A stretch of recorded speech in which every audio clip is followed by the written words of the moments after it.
बिहार, जिसे अब तक खेत खलिहानों, प्रवासी मजदूरों की पीड़ा और बाढ़ की त्रासदी के आईने में देखा जाता रहा है, लेकिन अब तस्वीर बदलने जा रही है, पहचान बदलने जा रही है। बिहार पहली बार देश की रक्षा उद्योग की अगली बड़ी शक्ति बनने की दहलीज पर खड़ा है और इस बदलाव की दिशा, इस नई छवि की रफ्तार तय करेगा डिफेंस कॉरिडोर। यानी बिहार अब पिछड़ेपन की कहानी नहीं, शक्ति और स्वावलंबन की नई गाथा लिखने जा रहा है।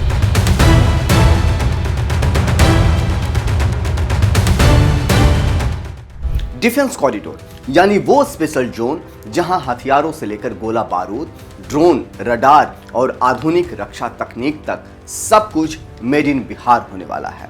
यही वह औद्योगिक गलियारा है जहां रक्षा उद्योग की बड़ी कंपनियां अपनी फैक्ट्रियां, मैन्युफैक्चरिंग यूनिट्स और सप्लाई चेन के पूरे नेटवर्क को खड़ा करेंगी। सरकार की योजना के मुताबिक इस कॉरिडोर का नक्शा सबसे ज्यादा फैलता दिखेगा राजगीर, गया, औरंगाबाद, रोहतास में सासाराम, डेहरी ऑन सोन, बक्सर, भोजपुर, वैशाली, मुजफ्फरपुर, सीतामढ़ी, शिवहर और पटना के पास बिहटा में, जहां बड़े पैमाने पर प्लांट, मशीनरी सेटअप और हथियार निर्माण यूनिट स्थापित किए जाएंगे। यानी पहली बार ये इलाके खेतों की जमीन से उठकर रक्षा उद्योग के पावर हाउस जोन के रूप में उभर सकते हैं। Defence corridor, semiconductor park, global capability centres, mega tech city, fintech city, 6 माह के अंदर में यह रिपोर्ट प्राप्त करके और फिर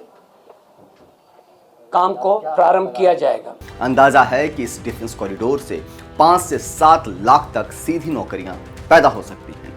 यानी बिहार के युवाओं के लिए रोजगार का सबसे बड़ा दरवाजा खुलने वाला है। लेकिन कहानी सिर्फ हथियार बनाने तक सीमित नहीं, इसके साथ जुड़े supply chain, MSME units, maintenance, technical services, logistics और क्वालिटी कंट्रोल जैसे सेक्टर भी तेजी से फैलेंगे। मतलब नौकरी सिर्फ फैक्ट्रियों के अंदर नहीं बल्कि पूरे इकोसिस्टम में पैदा होगी। अगर यह कॉरिडोर प्लान के मुताबिक खड़ा होता है तो बिहार की अर्थव्यवस्था पर इसका सीधा असर देखने को मिलेगा।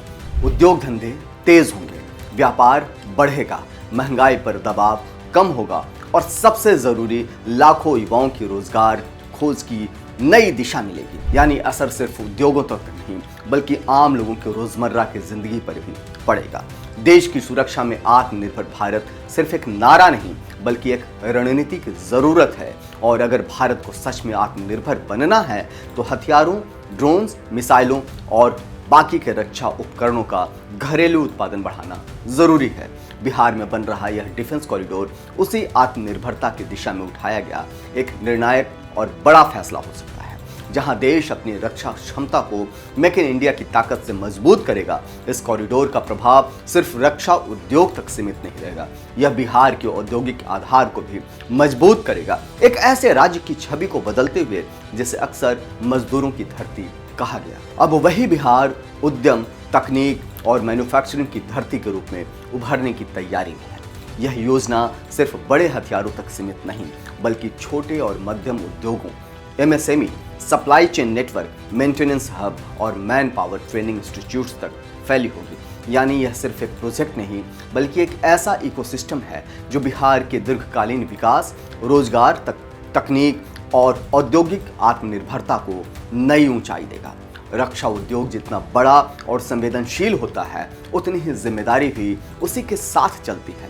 डिफेंस कॉरिडोर बने लेकिन उसके साथ पारदर्शिता, श्रमिकों की सुरक्षा, पर्यावरण का संतुलन और सामाजिक जिम्मेदारी पर समान रूप से ध्यान देना जरूरी है। हथियार बन जाएं, फैक्ट्रियां खड़ी हो जाएं, लेकिन उससे भी ज़्यादा मायने रखेगा कि वहां मिलने वाला रोजगार सुरक्षित हो, गुणवत्तापूर्ण हो और प्रशासनिक व्यवस्था पारदर्शी हो।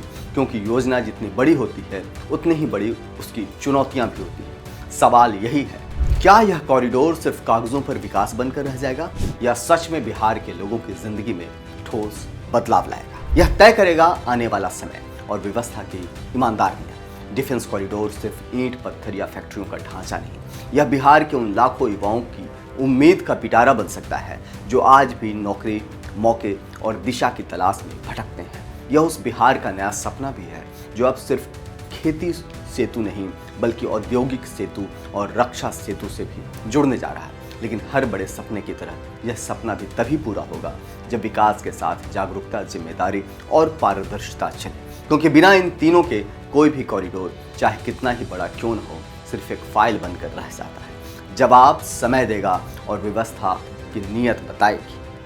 देखते रहिए OA न्यूज़ इंडिया। अगर आपके पास भी है कोई सवाल, कोई सुझाव, तो वो आप हमारे साथ शेयर कर सकते हैं। तब तक के लिए जय हिंद, जय भारत, नमस्कार।